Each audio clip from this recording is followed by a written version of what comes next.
사랑하는 성도 여러분, 우리 지난 시간까지 우리는 예수님이 말씀하신 팔복에 관하여 함께 은혜를 나누었습니다. 팔복은 우리가 하나님의 은혜에 관하여 어떤 태도와 자세로 살아야 하는지를 분명히 잘 보여주는 말씀이었습니다.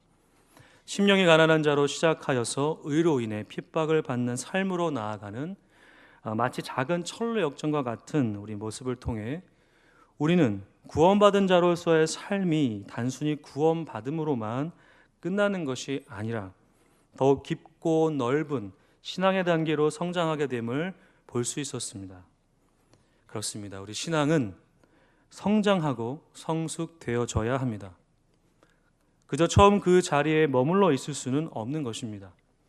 이 점에 관하여 우리 사도 바울은 에베소서 4장 14절과 15절을 통해 이렇게 고백합니다. 이는 우리가 이제부터 어린 아이가 되지 아니하여 사람의 속임수와 간사한 유혹에 빠져 온갖 교훈의 풍조에 밀려 요동하지 않게 하려 함이라. 오직 사랑 안에서 참된 것을 하여 범사에 그에게까지 자랄지라. 그는 머리니 곧 그리스도라. 아멘. 신앙의 성장과 성숙은 결코 선택사항이 아닙니다. 우리의 몸이 자라나고 자라나야 하는 것이 어떠한 선택의 문제가 아닌 것처럼 우리의 신앙 또한 자라나고 또 자라나야 합니다. 그 자라남의 끝이 우리 예수 그리스도가 될 때까지 우리는 자라나야 합니다. 성도 여러분, 좀 전에 제가 우리의 신앙의 성숙과 성장이 선택사항이 아니라고 분명하게 말씀을 드렸습니다. 두 가지의 대표적인 이유가 있습니다. 우선적으로 우리의 신앙이 성숙하고 성장하지 않으면 우리의 영혼을 집어삼키려고 하는 마치 우는 사자와 같은 이 마귀에게 꼼짝없이 당할 것이기 때문이죠. 이 점에 관하여 베드로 사도는 베드로전서 5장 8절에 이렇게 고백하고 있습니다. 근신하라 깨어라 너희 대적 마귀가 우는 사자같이 두루 다니며 삼킬 자를 찾나니. 우는 사자는 우리의 대적 마귀입니다. 마귀는 호시탐탐 우리의 영혼을 엿보고 언제든지 우리를 십자가에서 미끄러뜨리려고 노력합니다. 더 이상 우리가 십자가의 은혜를 붙들지 못하게끔 우리를 유혹하고 또한 달콤한 속임수로 현혹시킵니다. 신앙이 성숙하고 성장하지 않으면 이러한 마귀의 속임수에 빠져 마치 가룟 유다가 예수님을 팔아넘긴 것과 같은 그러한 죄를 범할 수 있습니다. 또한 우리의 신앙이 성장하고 성숙해야 하는 그 다른 이유는 우리가 이러한 마귀의 관계를 능히 대적해야 하기 때문이죠. 사도 바울은 에베소서 6장 10절과 11절에서 이렇게 고백합니다. 끝으로 너희가 주 안에서와 그 힘의 능력으로 강건하여지고 마귀의 관계를 능히 대적하기 위하여 하나님의 전신갑주를 입으라. 아멘. 성도 여러분, 장성하지 못한 자는 하나님의 전신갑주를 입지 못합니다. 어린아이에게 전쟁에 나갈 갑주를 입혀서 내보내는 사람은 아무도 없죠. 오직 장성한 자라야만이 그 갑주를 입고 전쟁터에 뛰어듭니다. 이와 같이 우리의 신앙이 장성하지 못하면 하나님의 갑주를 결코 입지 못할 뿐만 아니라 신앙의 전투에서 승리의 기쁨을 맛보거나 누릴 수 없는 것이죠. 때문에 우리는 마귀의 관계를 능히 견디고 승리하기 위한 갑주를 입기 위해서 반드시 성장하고 성숙되어야 합니다. 그러나 문제가 있습니다. 그 문제는 바로 우리 신앙의 성숙을 방해하는 요소들이 너무너무 많이 있다는 것이죠. 오늘부터 저는 바로 우리 신앙의 성숙과 성장을 방해하는 요소들을 주제 삼아 그것에 관하여 구체적으로 말씀을 전하고자 합니다. 또한 그 요소들을 어떻게 우리의 신앙에서 제거하고 정결케 하여 온전한 성숙과 성장의 단계로 나아가야 할지를 구체적으로 전하고자 합니다. 오늘은 그 첫 번째 시간으로서 교만에 관한 말씀입니다. 성도님들에게 이 말씀이 도전과 깊은 깨달음이 되어서 신앙의 전쟁에서 능히 승리하시기를 간절히 소망합니다. 오늘 본문은 이렇게 우리에게 말합니다. 교만은 무엇의 선봉이라 말합니까? 패망의 선봉이고, 거만한 마음은 어떤 것의 앞잡이라 말합니까? 넘어짐의 앞잡이입니다. 이 교만이라는 것의 특징은 일반적으로 자기 자신을 파멸로 이끈다는 것이죠. 이것은 마치 마약과 같아서 지금 당장 황홀하고 자신이 소원하는 것을 이루어주는 것 같지만 실상은 그것에 중독되어서 어떠한 일반적인 기준에 미치지 못하게 하거나 혹은 넘어가게 함으로써 우리의 삶을 이어가지 못하게 합니다. 이것이 참으로 무서운 이유는 이러한 교만에 빠진 사람은 자신이 문제가 있다는 것을 잘 인식하지 못합니다. 때문에 누구와도 소통이 잘 되지 않고 혼자만의 세상에 갇혀서 그 어떤 회복이 불가능하게 되죠. 바로 이러한 점을 좀 더 구체적으로 두 가지의 특징을 통해 살펴보고자 합니다. 한번 주의 깊게 들어보셨으면 좋겠습니다. 첫 번째로 교만은 하나님을 목적이 아닌 수단으로 만들어 버립니다. 교만은 하나님을 목적이 아니라 수단으로 만든다라는 것이죠. 이 말의 의미는 우리가 하나님을 우리가 원하는 방식대로 만들고자 한다는 것입니다. 하나님께 우리가 맞추기보다 하나님이 우리에게 맞춰지기를 바라는 것이죠. 예를 한번 들어보겠습니다. 창세기 25장 27에서 34절을 보면 에서와 야곱의 이야기가 나옵니다. 이 장면에서 우리는 에서와 야곱이 하나님을 어떻게 인식하고 있는지 잘 볼 수 있습니다. 이삭의 두 아들 에서와 야곱은 신앙의 부모인 이 이삭과 리브가의 슬하에서 아주 잘 자라났습니다. 그러나 문제는 몸은 자라났을지 모르지만 신앙은 그렇지 않았다는 것이죠. 에서는 에서만의 방식으로, 야곱은 야곱의 방식으로 하나님을 인식했습니다. 형식적인, 보여지는 면에서는 에서와 야곱의 신앙이 달라 보일 수 있겠지만 본질적인 면에서는 둘 다 같다고 볼 수 있죠. 자, 한번 보겠습니다. 이 본문에서, 이 장면에서 중요한 화두는 장자권입니다. 장자권. 당시에는 장자라는 위치가 상당히 중요했는데 앞으로 아버지의 대를 이을 상속자였으며 또한 그 장자는 그 가정의 주체가 되었기 때문에 이 장자권이라는 것은 아주 중요했죠. 이 장자권의 본래의 소유는 누구에게 있었습니까? 에서죠, 그죠? 성도 여러분, 에서입니다. 그가 장자였기 때문에 당연한 일이었죠. 그러나 에서는 이것을 어떻게 생각할까요? 아주 경홀히 여기게 되죠. 사냥을 하고 돌아온 에서는 무척 배가 고팠습니다. 충분히 그럴 수 있는 상황입니다. 그 넓은 들에서 이리 뛰고 저리 뛰면서 사냥을 했으니까 얼마나 배가 고팠겠습니까? 때마침 이러한 배고픔을 극대화시키는 그 향긋한 죽의 냄새가 그 에서의 코를 강렬하게 찌릅니다. 본능적으로 그 냄새를 따라가 보니까 그 죽은 누구의 것이었습니까? 본래 야곱이 만든 거였죠, 그죠? 야곱은 이 죽을 형에게 그냥 선뜻 주지 않습니다. 주기보다 어떠한 거래를 제안하죠. 그 거래는 바로 장자권을 자신에게 팔라는 것이었습니다. 자, 여기까지 보면 참 야곱이 참 어리석다 생각해 보일 수 있지만 더 어리석은 장면이 우리의 눈앞에 펼쳐지죠. 바로 에서가 그 장자권을 어떻게 할까요? 팝니다. 왜 그랬을까요? 에서는 왜 그런 행동을 보였을까? 그는 영원한 것보다 지금 자신의 갈증을 해결하는 일에 더 갈급했던 것이죠.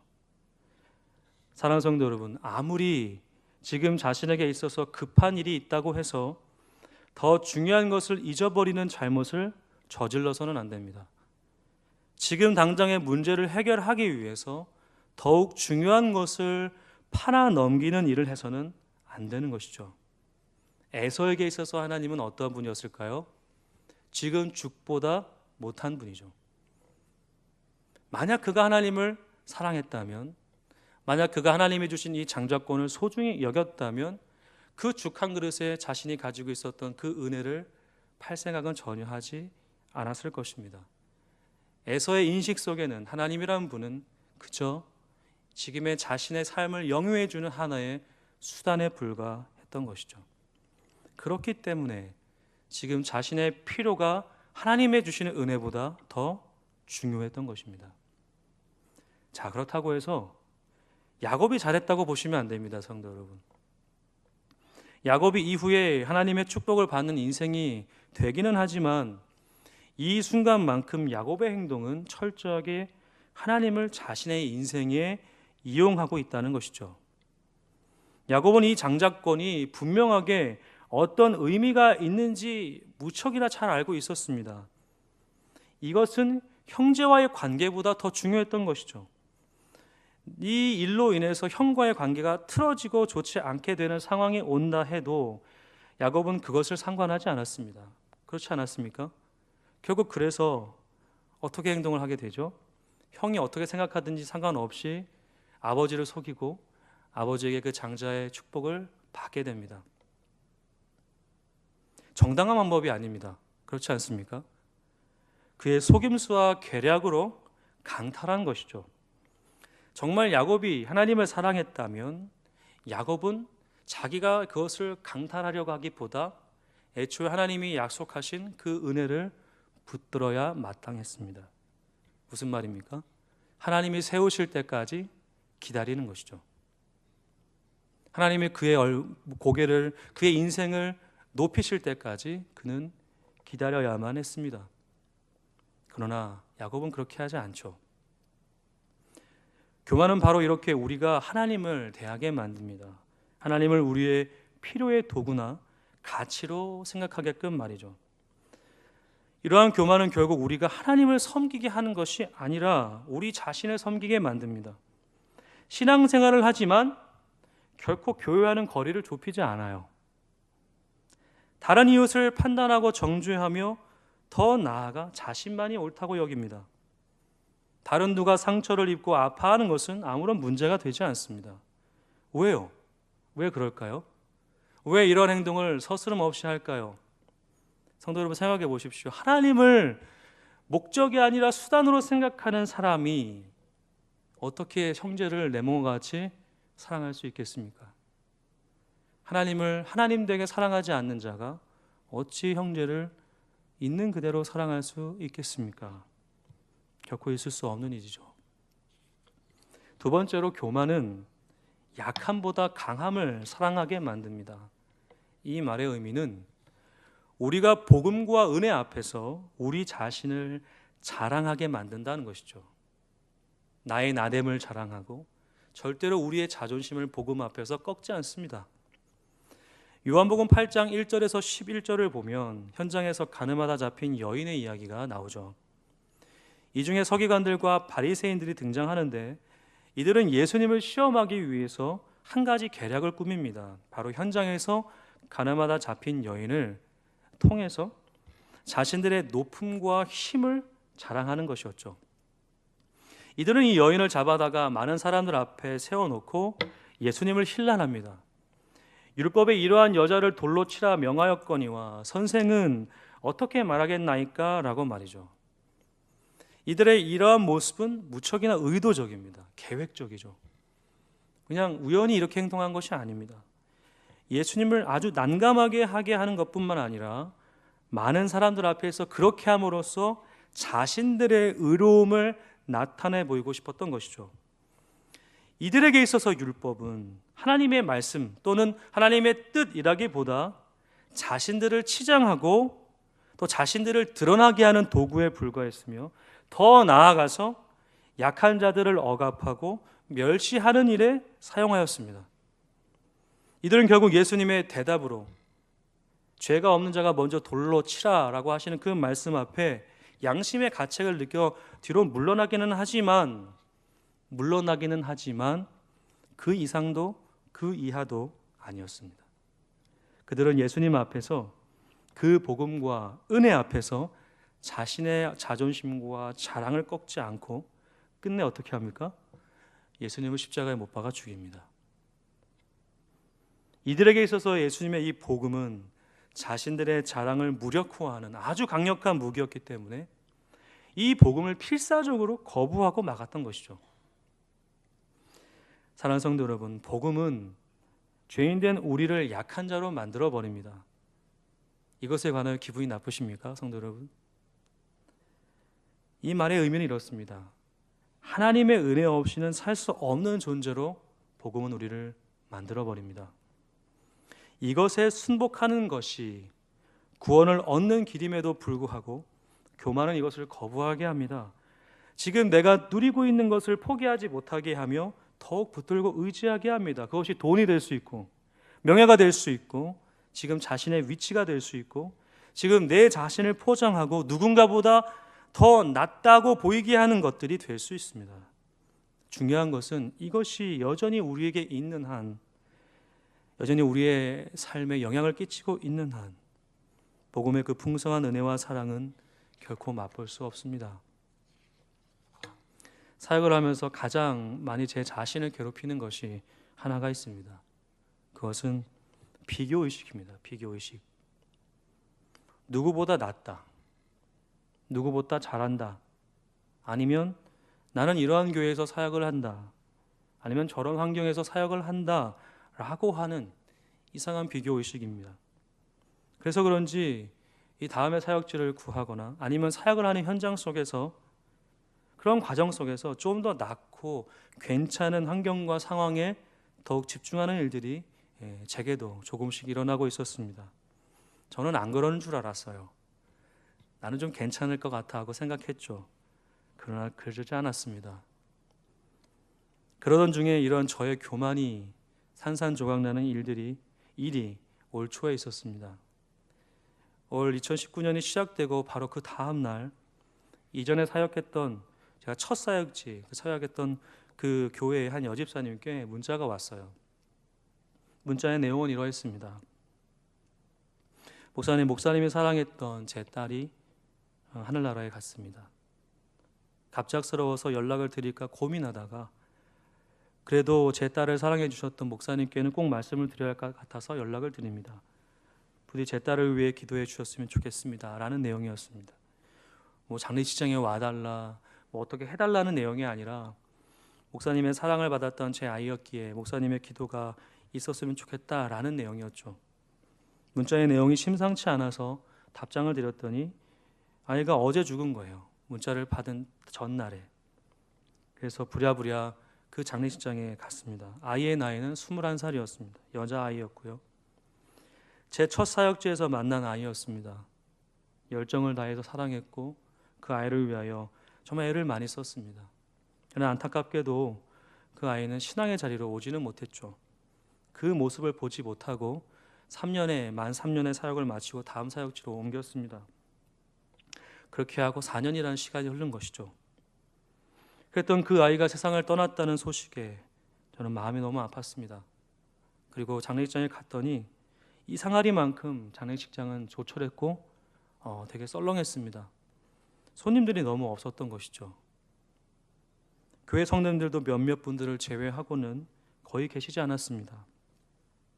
이상한 분위기를 파악했던 저는 그 자리에 계셨던 저희 지인 집사님께 여쭤봤습니다. 집사님, 도대체 무슨 일로 성도님들이나 지인들이 오지 않을까요? 도대체 이 아이의 사인이 무엇입니까? 조심스럽게 그 집사님이 저에게 이렇게 말씀해 주십니다. 아마도 스스로 목숨을 끊은 것 같다라고 말이죠. 저는 엄청난 충격에 빠졌습니다. 그리고 뜻모를 분노와 깊은 아픔이 제 마음을 가득 채워갔습니다. 그 분노는 다른 사람을 향한 것이 아니라 제 자신에게 향한 것이었고, 그 아픔은 그 아이가 얼마나 외로웠을지, 아파했을지에 대한 상처가 제 마음속에 밀려왔기 때문이죠. 아무도 없는 모텔방에서 그렇게 발견되어진 그 아이의 모습을 상상해 봤더니 정말 너무 마음이 아팠습니다. 곧이어 제게는 부끄러움이 몰려왔습니다. 제가 목사라는 사실이 너무나도 부끄러웠습니다. 이 한 영혼에 대한 관심보다 누군가와 내 자신을 끊임없이 비교하면서 더 나은 상황과 환경, 교회, 성도, 내 미래를 꿈꿔왔던 그런 부족한 제 모습이 낱낱이 드러나기 시작했습니다. 그렇게 장례식장에 나와 차에 혼자 멍하니 앉아 있다가 하나님께 이렇게 기도하였습니다. 하나님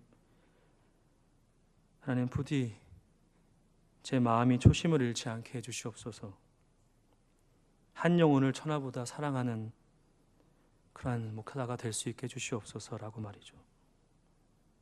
사랑하는 성도 여러분, 우리는 얼마든지 이러한 교만에 빠질 수 있습니다. 하나님을 목적이 아닌 수단으로 생각하거나 아닌 복음 앞에서 내 자신의 자랑을, 내 자신이 가지고 있는 것을 높이려고 하는 교만 말입니다. 때문에 우리는 항상 깨어 있어야 하며 더욱 하나님의 은혜를 붙들어야 합니다. 자, 그렇다면 우리는 어떻게 이 교만에 빠지지 않을 수 있을까? 이 점을 한번 살펴보겠습니다. 사도 바울은 로마서 8장 6절을 통해 이렇게 고백합니다. 육신의 생각은 사망이요 영의 생각은 생명과 평안이니라. 아멘. 성도 여러분, 그렇습니다. 우리가 교만에 빠지지 않기 위해서는 우리의 생각을 하나님의 영으로 가득 채우는 것이죠. 이것은 무척이나 중요합니다. 왜냐하면 행동의 시작은 바로 생각에서부터 시작되기 때문입니다. 생각은 우리의 행동을 결정해 줍니다. 아담과 하와가 선악과를 따먹게 된 것은 그냥 우연히 몸이 가서 먹은 게 아니라 사탄 마귀의 꾀에 그들의 생각이 동조했기 때문이죠. 그래도 될 것 같은데? 라고 하는 생각이 그들의 마음에 가득 차게 되었고 결국 그 생각이 행동을 만들게 된 것이죠. 우리 주님께서도 요한계시록 3장 2절과 3절을 통해 이렇게 말씀하셨습니다. 너는 일깨어 그 남은 바 죽게 된 것을 굳건하게 하라. 내 하나님 앞에 내 행위에 온전한 것을 찾지 못하였노니 그러므로 내가 어떻게 받았으며 어떻게 들었는지 생각하고 지켜 회개하라. 만일 일깨지 아니하면 내가 도둑같이 이르리니 어느 때에 내게 이르는지 내가 알지 못하리라. 아멘. 이 말씀에서도 보듯이 주님은 우리가 일깨어야 하며 어떻게 복음 앞에 서게 되어야 되는지를 깊게 생각하라고 말씀하셨습니다. 행동은 생각을 통해 이루어집니다. 때문에 우리의 생각이 늘 하나님의 영으로 충만할 수 있도록 우리는 절박한 마음으로 몸부림쳐야 합니다. 성도 여러분, 이것은 쉽지 않습니다. 그냥 단번에 되는 게 아닙니다. 우리의 생각을 하나님의 영으로 가득히 채워가는 것은 그저 기도 몇 마디로 이루어질 수 있는 것이 아닙니다. 마태복음 4장 1절과 2절을 제가 한번 읽어보겠습니다. 그때 예수께서 성령에게 이끌려 마귀에게 시험을 받으러 광야로 가사 40일을 밤낮으로 금식하신 후에 줄이신지라. 아멘. 사랑하는 성도 여러분, 이 말씀이 어떻게 들리십니까? 우리 주님께서 광야에서 40일 주야로 금식하신 것, 어떤 기도의 능력이나 어떤 하나님의 권능을 보이기 위한 장면으로 우리는 인식할 수도 있는데 사실 그렇지 않습니다. 이 예수님의 광야에서의 금식의 사건은 이후에 있을 어떠한 사건을 이기기 위한 하나의 준비 과정이었습니다. 그 사건이 무엇일까요? 마귀가 3번 시험하죠, 그죠? 성도 여러분, 잘 보십시오. 이 마귀의 시험이 얼마나 강력했냐 하면 예수님이 금식하실 정도로, 그것도 광야에서 그렇게 40일 동안 금식할 정도로 자신을 준비하지 아니하시면 이겨낼 수 없는 시험이었던 것이죠. 세상의 권세, 물질, 명예 다 너에게 주겠다. 이 말은 무엇입니까? 십자가 지지 말라는 거죠. 고통의 자리에 굳이 너가 왜 가야 하느냐? 죽음의 자리에 가서 멸시를 너가 왜 받아야 하느냐? 너는 하나님의 아들이 아니냐? 너는 하나님의 택한 자 아니냐? 메시아 아니냐? 그런데 너가 왜 그 죽음의 자리에 가서 굳이 죽어야 하느냐? 다른 사람 보내고 너는 그 영광의 자리에서 호의호식하며 살아도 되지 않겠느냐 하는 꼬임이죠. 그냥 너가 예스, 알겠어, 좋아 한마디만 하면 내가 다 줄 테. 여러분, 얼마나 달콤한 유혹입니까? 달콤한 유혹입니까? 근데 주님은 이것을 거절하시죠. 거절하십니다. 주님이 그러실 수 있었던 이유는, 사랑하는 성도 여러분, 주님 또한 그 유혹을 이기시기 위하여 자신의 생각을 광야에서 40일 주야로 정리하신 것입니다. 십자가의 고통이 얼마나 큰지 주님이 아셨을까요? 모르셨을까요? 아셨죠. 그리고 이러한 사건은 또 한 번 일어납니다. 바로 겟세마네 기도입니다. 주님께서 이렇게 하나님께 울부짖으시지 않습니까? 아버지여, 하실 수만 있다면 이 잔을 나에게서 지나가게 하옵소서. 그러나 나의 원대로 하지 마옵시고 아버지의 뜻대로 하시옵소서. 사랑하는 성도 여러분, 십자가를 정말 지셔야 하는 그 직전에 주님이 하신 기도입니다. 기도의 능력을 이런 것들을 말하는 것이 아니라 무엇이죠? 주님 또한 십자가를 지기 위하여 그 영광의 자리로 나가기 위하여 생각을 정리하신 것이죠. 마음을 준비하신 것입니다. 하나님의 뜻으로 우리를, 자기 자신을 채워가신 것이죠. 얼마나 고통스러우셨으면, 그 십자가의 자리가 얼마나 저주스러웠으면 우리 주님이 그렇게 금식하시고 그렇게 땀방울이 핏방울이 되도록 하나님께 간구하셨겠습니까? 그런데 우리는 어떠합니까? 우리를 수없이 농락하고 우리의 마음을 수도 없이 뒤흔드는 그 마귀 앞에 우리의 마음을 그냥 내어놓는 일들이 비일비재합니다. 왜요? 준비하지 않기 때문입니다. 그냥 뭐 어떻게 되겠지 하는 안일한 생각이 있을 수도 있겠지만 뭐죠? 이 정도도 괜찮지, 이 정도 신앙생활하면 괜찮지 않을까라고 하는 그 교묘한 교만 때문이죠. 성도 여러분, 목회자도 직분자도 아니면 신앙의 연륜이 오래된 자들도 한순간에 넘어질 수 있을까요? 없을까요? 있습니다. 있어요. 아무리 화려한 업적을 만들고 멋진 교회를 세운다 해도 넘어질 수 있습니다. 그것이 엄청난 사건이 아닐 수도 있어요. 아주 은밀하고 아주 달콤한 유혹에 우리의 마음이 뺏겨서 거기서부터 갉아먹어 들어오는 이 교만함 때문에 하나님을 수단으로 생각하게 되는 일들이 있을 수 있단 말입니다.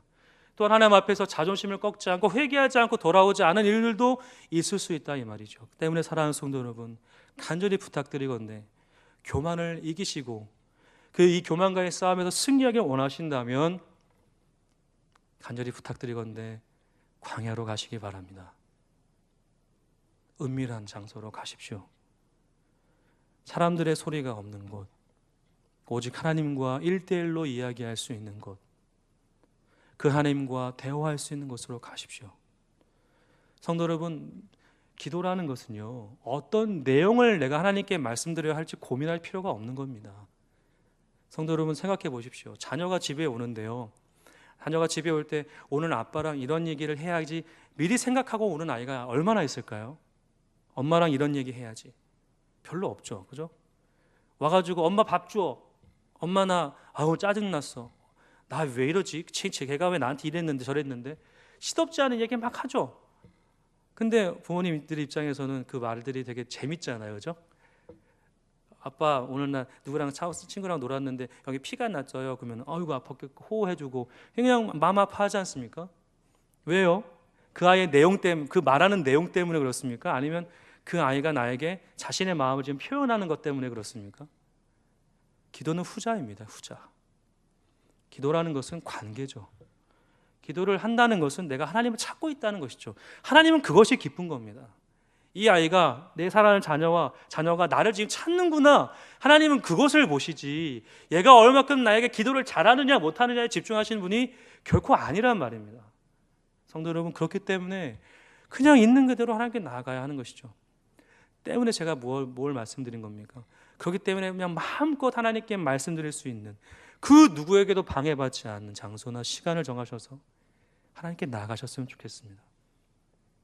정말 하나님은 그 시간을 너무 기다리실 수도 있어요. 이 아이가 나에게 이렇게 이야기하길 원하는, 정말 어떻게 나에게 나아갈까? 하나님께서 그것을 보시고 또한 그것을 통하여 또한 응답해 주시고 더 깊은 은혜의 단계로 나가게끔 하나님 우리를 그렇게 초청하시는데, 우리는 뭘까요? 그냥 이 정도, 하나님 나 이렇게 이 정도만 뭐 주일 예배 이렇게 어느 정도 모임 이 정도만 하고 끝, 나머지 시간 다 내 거, 이렇게 구분해서는 안 된다는 것이죠. 사랑하는 성도 여러분, 때문에 제가 첫 서두에 뭐라 말씀드렸습니까? 성숙하고 성장해야 이 마귀의 공격을 이겨낼 수 있는데 그것에 대한 유일한 방법은 하나님의 능력을 힘입는 것밖에 없습니다. 그런데 그 하나님을 만나야 힘을 얻지 않겠습니까? 그 하나님과 대화를 해야 응답을 받지 않겠습니까? 근데 안 하는데, 하질 않는데 무슨 응답이며 성숙이며 성장이겠습니까? 성도 여러분, 간곡히 부탁드리는, 저도 제 자신에게도 말씀을 하는 겁니다. 함께 주님이 원하시는 그 자리에 갔으면 좋겠습니다. 성도님들의 삶에 정말 소중한 시간을 주님 앞에 드려보셨으면 좋겠습니다. 아무리 바쁘셔도, 아무리 힘들고 어려워도 이전만큼은 놓치지 않으셔야 됩니다. 그리야 할 때 하나님께서 우리가 능히 이 십자가를 질 수 있도록 동행하여 주심을 우리가 깨달을 수 있는 것이죠. 이제 말씀을 정리하고자 합니다. 사랑하는 성도 여러분, 교만은 우리가 하나님을 목적이 아닌 수단이 되게 합니다. 또한 복음 앞에서 우리 자신의 자존심을 꺾지 않게 하죠. 이것은 절대적으로 하나님의 은혜를 거부하게 함으로써 우리가 구원과는 거리가 먼 인생을 살게 만듭니다. 때문에 이러한 교만을 물리치고 경계하기 위해서는 우리는 반드시 하나님 앞에서 이 작업을 해야 합니다. 바로 벌거벗는 일입니다. 우리가 하나님 앞에서 정말 어린아이처럼 뻘거벗는 일입니다. 이것은 절대로 민망한 일이 아니죠. 민망한 일이 절대로 아닙니다. 내 모든 것을 주님 앞에 쏟아낸다는 의미입니다. 숨기지 않는다는 것이죠. 내 모든 것을 이미 아시는 하나님께 왜 숨겨야 합니까? 왜 꽁꽁 싸매고 나아가십니까? 그럴 필요가 없는 것이죠. 다 오픈하고 하나님, 제가 이러한 모습입니다 라고 나아갈 때 우리는 이 싸움이, 이 영적인 싸움이 나에게 달려있지 않다고 하는 사실을 깨닫게 되는 것이죠. 전쟁은 우리 하나님께 속한 것입니다. 성도님들이 싸우시는 것이 아니죠. 우리 하나님이 대신 싸워주십니다. 이것을 내가 의지하느냐 의지하지 않느냐의 싸움인 것입니다.